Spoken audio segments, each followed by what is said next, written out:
ఓం సాయిరామ్. సాయి భక్తులందరికీ నమస్కారం అండి. అందరూ ఎలా ఉన్నారు ఫ్రెండ్స్?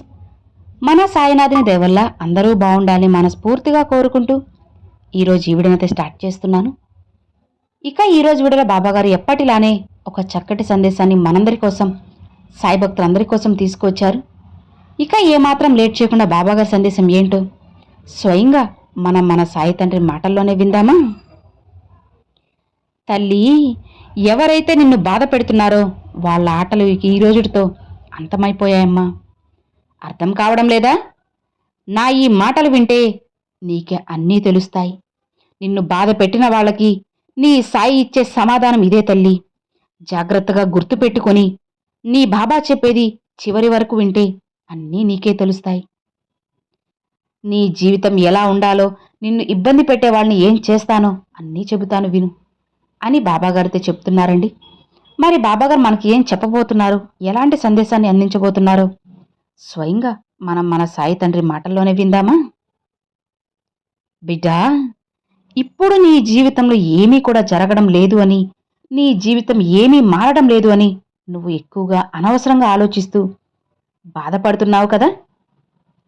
అలానే నీ కలలు ఏవీ కూడా నెరవేరడం లేదు అని కంగారు పడుతున్నావు. చూడమ్మా, నీ కల రేపటి రోజున ఖచ్చితంగా నెరవేరబోతుంది. ఇది నీ సాయి ఇచ్చే వాగ్దానం తల్లి. ఈ మాటలు అస్సలు పొల్లుపోవు. నీ బాబా చెప్పే ప్రతి మాట నీ జీవితాన్ని ఖచ్చితంగా మారుస్తుంది. ఇక నువ్వు ఏమాత్రం కూడా భయపడాల్సిన పని లేదు, బాధపడాల్సిన అవసరం అంతకన్నా లేదు తల్లి. నీ జీవితాన్ని, అలానే నీ జీవితంలో ఉన్న సమస్యలన్నిటినీ కూడా పరిష్కరించుకునేందుకే కదా నీ సాయి ఉన్నది. చెప్పు, అన్నిటినీ మారుస్తాను. ఏ కల అయితే నెరవేరడం లేదని నువ్వు దిగులు పడుతున్నావో, దేని గురించైతే నీ మనసులో ఒక బలమైన ప్రశ్న ఉందో దానికి తగ్గ సమాధానాలన్నీ ఇవ్వబోతున్నాను. కాస్త మనసు పెట్టి నీ తండ్రి మాటలను జాగ్రత్తగా విను. ప్రతి మాట నీ జీవితానికి ఒక పునాదిలా ఉపయోగపడుతుందమ్మా. ఏది కూడా వదులుకోవద్దు. ఎందుకు ఇప్పుడు ఇంతలా తల్లడిల్లిపోతున్నావు చెప్పు? నువ్వు ఏదైతే తెలుసుకోవాలో ఆ నిజాన్ని కూడా నేను ఈరోజు చెబుతాను. ఇక మనసు తేలికగా చేసుకో. నీకు మనశ్శాంతి దొరుకుతుంది. నిన్ను ఎవరో మర్చిపోయారు అని నువ్వు కూడా వాళ్ళని గుర్తుపెట్టుకోవాల్సిన అవసరం లేదు కదా తల్లి. నేను నీకు ఎన్నోసార్లు చెప్పాను కదా బిడ్డా, ఎదుటివారు నీతో ఎలా ప్రవర్తిస్తున్నారో నువ్వు కూడా వాళ్లతో అలానే ఉండాలి అని. ఎందుకమ్మా అతి మంచితనంతో ఎవ్వరూ నిన్ను గుర్తుపెట్టుకోకపోయినా సరే నువ్వు వాళ్లనే తలుచుకొని బాధపడుతున్నావు ఎందుకు చెప్పు? నువ్వు కూడా వారి గురించి మర్చిపో తల్లి. అది నీకు సంబంధించిన దగ్గర బంధువైనా లేదా చుట్టుపక్కల వాళ్ళైనా, ఇలా ఎవరైనా సరే, వారు నిన్ను తర్వాత నువ్వు కూడా మర్చిపోవాలి కదా. ఎవరైనా సరే తల్లి, నిన్ను వదిలిపెట్టిపోయినంత మాత్రాన ఎంతో దూరంలో ఉన్నా సరే నువ్వు ఎందుకు ఇంతలా వాళ్ల కోసం పాకులాడుతూ ఉన్నావు చెప్పు? బాబా, మీకు అర్థం కావడం లేదా? ఆ బంధం నాకు ఎంత ముఖ్యమో, ఆ వ్యక్తి నాకు ఎంత అవసరమో, ఆ వ్యక్తి లేకపోతే ఏమవుతుందో మీకు తెలియదా? అన్నీ తెలిసి మీరే ఇలా మాట్లాడుతున్నారు ఏంటి బాబా? నన్ను మీరు కూడా అర్థం చేసుకోకపోతే నేను ఏం చేయాలి సాయి అని నువ్వు నన్ను నిలదీస్తున్నావు కదా. కాదనమ్మా, నీకు నీకు నీకు నీ బంధం ముఖ్యం కావచ్చు, మరి నాకు ఒక తండ్రిగా నా బిడ్డే కదా ముఖ్యం చెప్పు. నా బిడ్డ ఇంతలా బాధపడుతుంటే నేను ఏం చేయాలి? ఇంతలా కుమిలిపోతూ కృంగిపోతూ ఉన్నావే, నిన్ను నేను ఎలా అలా చూస్తూ వదిలేయగలనమ్మా? వాళ్ల కోసం నువ్వు పాకులాడడంలో తప్పులేదు తల్లి, నేను కూడా ఒప్పుకుంటాను. అలా అని నిద్రాహారాలన్నీ మానేసి నిన్ను విడిచిపెట్టిన వాళ్ళు వెళ్ళిపోయారు అని చెప్పి అదే బాధలో కుంగిపోతూ కృషించిపోతూ నీ ఆరోగ్యాన్ని పాడు చేసుకుంటున్నావే, ఇది నీకు న్యాయమేనా చెప్పు?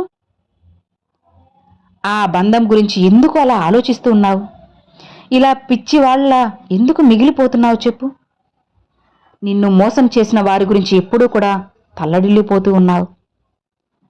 నా మాటలు నమ్మి, నా మాటలు విని నా బిడ్డ ఎప్పుడూ న్యాయ మార్గంలోనే ఉంది. నా మాటల్ని అనుసరిస్తూనే ఎవ్వరికి కూడా హాని చేయకుండా నువ్వు బాధపడుతూ ఉన్నావు. అలానే నిన్ను ఎంతోమంది ఇదే అలుసుగా తీసుకొని నువ్వు ఎవరిని బాధ పెట్టవని అర్థం చేసుకొని నిన్ను ఇంకా ఇంకా ఇబ్బంది పెడుతున్నారు, బాధ పెడుతున్నారు. వాళ్ళని పట్టించుకోవద్దమ్మా. నువ్వు ఎప్పుడూ కూడా న్యాయంగా ధర్మం వైపే ఉండు. నీకు ఖచ్చితంగా న్యాయం జరుగుతుంది. అలానే బిడ్డ, ఎవరైనా నీ నుంచి దూరం అయినప్పుడు అదే పనిగా వాళ్ళ గురించి కూర్చొని బాధపడుతూ ఉంటావెందుకు చెప్పు? నీ జీవితం ఖచ్చితంగా మారుతుందమ్మా. నువ్వు నిజాయితీగా ఉన్నావు, అలానే ఉండు, అన్నీ మారుతాయి. నిజాయితీగా అందరికీ ప్రేమను పంచావు. నిజాయితీగా నీ మనసులో ఉన్న మాటలను అందరికీ చెప్పావు.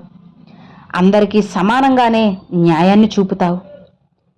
నీ వల్ల లాభం పొందిన వారు ఇప్పుడు నిన్ను మర్చిపోయారు కదా, నిన్ను దూరం పెడుతున్నారు కదా. నీ దగ్గర సాయం పొందిన వాళ్లే ఇప్పుడు నీకు సలహాలు ఇచ్చే స్థాయికి ఎదిగారు. సలహాలు ఇవ్వడమే కాదు, నిన్ను కొన్నిసార్లు అవమానిస్తూ చులకన చేసి కూడా మాట్లాడుతున్నారు. అవును కదా, ఇదే కదా నిన్ను మరీ మరీ ఇబ్బంది పెడుతుంది. అవును బాబా, నేను ఒకప్పుడు సాయం చేసిన వాళ్లే ఇప్పుడు నన్నే తక్కువ చేసి మాట్లాడుతున్నారు, నన్నే చులకన చేసి మాట్లాడుతున్నారే, నాకు ఎలా ఉంటుంది? ఇదే కదా నీ బాధంతా కూడా. ఇవి ఏవి కూడా మనసులో పెట్టుకొని అనవసరంగా ఆలోచించకు తల్లి. నేనున్నాను కదా, అన్నిట్లీ చక్కదిద్దుతాను. బిడ్డా, మానవ జన్మ అనేది ఎత్తిన తర్వాత అందరూ కూడా ఇలానే ఉంటారమ్మా. అందుకే నువ్వు కూడా కాస్త మారాలి. అసలు ఇప్పుడున్న ఈ కలియుగంలో మనుషులకి విలువెక్కడుంది చెప్పు? కేవలం డబ్బు ఉంటేనే మనిషి, డబ్బు ఉంటేనే తనకి విలువ. ఇలానే అందరూ జీవిస్తున్నారు. ఇలాంటి సమాజంలోనే ఇప్పుడు నువ్వు కూడా బ్రతుకుతున్నావు. ఇది నీకు కాస్త కష్టంగా అనిపించినా సరే, ఇది నువ్వు నమ్మలేని నిజం తల్లి. కానీ నమ్మే తీరాలమ్మా. అందరూ మంచిగా ఉంటారు అని అనుకోవద్దు. నువ్వు ఇతరులతో ఎంతలో ఉండాలో అంతలోనే ఉండు. ఎక్కువగా నమ్మి మోసపోవద్దు. నమ్మకం కూడా పెట్టుకోవద్దు బిడ్డ. నేను చెప్పినట్లుగా నిన్ను నువ్వు నమ్ముకో. అలానే ఇతరుల సమస్యల్లో అస్సలు తలదూర్చొద్దు. అలానే ఇతరులతో నిన్ను నువ్వు పొరపాటున కూడా పోల్చుకోవద్దు తల్లి. ఇలా పోల్చుకోవడం వల్ల నువ్వే బాధపడాల్సి వస్తుంది. బిడ్డ, ఇంకొక విషయం, అనవసరంగా వేరే వాళ్ళ సమస్యలో తల దూర్చావంటే ఆ సమస్యలు కూడా స్వయంగా వచ్చి నీ తల మీద ఎక్కి కూర్చుంటాయి, భారంగా మారుతాయి. కాబట్టి వాళ్ళు నీ దగ్గరికి వస్తే నిన్ను ఎలా వదిలేస్తారు అనేది ఒక్కసారి గుర్తుపెట్టుకో. 4 మాటలు చెప్పి నిన్ను మభ్యపెట్టి అన్ని విషయాల్లో కూడా నిన్ను అందలం ఎక్కిచ్చేస్తారు. అలాంటప్పుడు నువ్వు వారిని ఏ విధంగా తీసుకోవాలో చెప్పు? వారి మాటలను మంచిగా చెబుతున్నారా, లేదా నిన్ను పొగడ్తలతో ముంచేసి వాళ్ళ అవసరాలు తీర్చుకుంటున్నారా అని ఇలా 1కి 2 సార్లు 10 సార్లు ఆలోచించి వారితో జాగ్రత్తగా మాట్లాడడం నేర్చుకోమ్మా. అందరూ ఇప్పుడు ఇలానే ఉన్నారు. కాస్త పొగిడేసి మభ్యపెట్టేసి జీవితాలనే నాశనం చేసేస్తున్నారు. నా బిడ్డ అలా ఎప్పటికీ కూడా మోసపోకూడదు. నువ్వు సంతోషంగా ఉండాలి తల్లి. నీ సమస్యలు అందరితో చెప్పుకుంటూ నువ్వు వాళ్ళేదో నీకు సాయం చేస్తారు అని అనుకుంటూ భ్రమపడుతున్నావు. కానీ వాళ్ళేం చేస్తున్నారు? నీ సమస్యల్నే వాటిని తీసుకొని నలుగురిలో నిన్ను తక్కువ చేస్తున్నారు. ఇంకా ఇంకా నీకు బాధ పెట్టుతున్నారు. ఇవన్నీ అవసరమా తల్లి చెప్పు? వాళ్ళు ఇలా నీ విషయంలో ఎన్నో తప్పులు చేశారు, నిన్ను ఎంతో బాధ పెట్టారు. నా బిడ్డ బాధకి గురైన వాళ్ళని నేను ఎప్పటికీ వదిలిపెట్టనమ్మా. నేను రోజు చెబుతూనే ఉన్నాను కదా, కాస్త ఓపిక పట్టు బిడ్డ, నీకైనా సమయం వస్తుంది అని. ఇక ఆ రోజు రానే వచ్చింది. ఇక నువ్వు భయపడాల్సిన అవసరం లేదు. నిన్ను బాధ పెట్టి ఎవరైతే సంతోషంగా నవ్వుతూ ఉన్నారో వాళ్ళందరినీ కూడా నేను చూసుకుంటాను. భయపడుకు తల్లి. అలానే అందరూ కూడా నా వాళ్ళు అని చెప్పి అనుకోవడం అస్సలు మంచిది కాదమ్మా. ఎవరితో ఎంతవరకు ఉండాలో అంతలోనే ఉండాలి. నా వాళ్లే కదా అని రాసుకొని పూసుకొని తిరుగుతూ ఉంటే తరువాత ఇబ్బంది పడాల్సింది నువ్వే అని తెలుసుకో. కాబట్టి కాస్త ఆలస్యమైనా సరే ఎవరు ఏంటి అనేది తెలుసుకో బిడ్డ. అందరూ నీ వాళ్లేననుకొని మోసపోకు, అది నీ మూర్ఖత్వం అవుతుంది. సమయం వచ్చినప్పుడు ఎవరి రంగులు ఆ రోజు ఖచ్చితంగా బయటపడతాయి. ఇక ఆ రోజున ఎవరు ఎలాంటి వాళ్ళో నీకు తప్పకుండా అర్థమవుతుంది. బిడ్డా విను, ఈ లోకంలోకి నువ్వు వచ్చేటప్పుడు నీకు నువ్వుగా ఒంటరిగా వచ్చావు, అలానే ఒంటరిగా వెళ్ళిపోతావు. ఇక ఈ మధ్యలో నీకు పరిచయమైన వాళ్ళందరూ కూడా కేవలం ఆటబొమ్మలేనమ్మా. ఈ ఆటబొమ్మల జీవితంలో నువ్వు ఎందుకు ఈ విధంగా నిన్ను మోసం చేసిన వారి గురించి ఆలోచిస్తున్నావు చెప్పు? నాకు అస్సలు అర్థం కావడం లేదు. నీకు ఎదురయ్యే ప్రతి మనిషి కూడా ఏదో ఒక కారణంతో నీ జీవితంలోకి వస్తూ ఉన్నారు. ఎవరైనా నీకు ప్రేమ ఇస్తే దాన్ని నువ్వు పూర్తిగా నమ్మేస్తున్నావు. వాళ్ళు నీ మంచి మనసుని అడ్డు పెట్టుకొని వాళ్ళు ఇంకా లాభాలు పొందుతున్నారు తల్లి. అందుకే కాస్త దూరంగా ఉండు. నీకైన దారిని నేను అమర్చాను కదా, ఆ దారినే వెళ్ళు. నీకు అంతా శుభమే జరుగుతుంది. ఇక ఎప్పుడూ కూడా నీ మనసుని దిగులుతో ఉంచుకు. నీ ప్రయాణం నీ బాబాతో నడుస్తుంది అని ధైర్యంగా ఉండు. నా సంకల్పంతో ఈ రోజు నుండి నువ్వు చేసే ప్రతి పనిలో కూడా విజయాన్ని సాధిస్తావు. అలా విజయం నీకు తానుగా వచ్చేలా నేను చేస్తాను. నిన్ను బలంగా మారుస్తాను. బిడ్డా, జీవితంలో వచ్చే ప్రతి పరీక్షను నువ్వు ఎదుర్కొనే తీరాలి తల్లి. ఆ పరీక్షల్లో నిన్ను ఒంటరిగా ఎప్పుడు నేను విడిచిపెట్టి వెళ్ళనులే. ఇది నీకు ఇప్పుడు తెలియకపోయినా ఏదో ఒక రోజు ఖచ్చితంగా తెలుస్తుంది. జీవితంలో ఏం జరిగినా సరే అన్నీ నీ మంచికేని అనుకోమ్మా.